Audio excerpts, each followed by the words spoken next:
Alam mga kapatid, puntahan naman natin ang mga balita po sa lalawigan.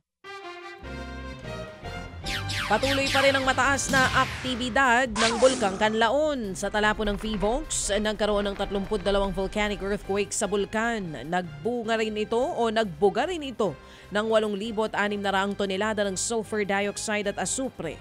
Umaasa naman ng 75 metro ang taas ng umaabot naman ng 75 metro ang taas ng ibinubuga nitong abo at usok. Nananatili po sa alert level 3 ang Bulkang Kanlaon. Kaya bawal pa rin ang pagpasok sa 6-kilometer permanent danger zone sa paligid ng bulkan.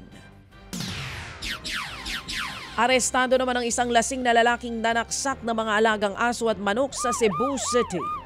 Nasugatan sa dibdib ang aso na si Bone, habang namatay naman ang sinaksak na manok.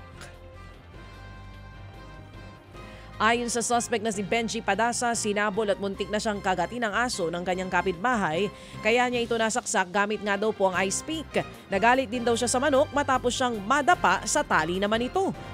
Nakakulong na ngayon sa Inayawan Police Station ang suspect at mahaharap sa reklamong illegal possession of bladed weapon at maging paglabag sa Animal Welfare Act.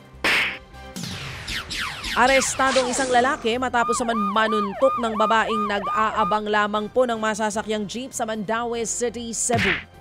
Hindi na nakita sa video pero nauwi nga sa hubulan ang pag-aresto sa lalaki. Sinuntok pa raw ng lalaking isa sa mga traffic enforcer dahil nga sa pagmamatigas nito. Kaya ang traffic enforcer gumanti rin naman ang suntok sa lalaki. Pinalaya rin kalaunan ang nanuntok na lalaki dahil walang reklamong isinampa laban sa kanya.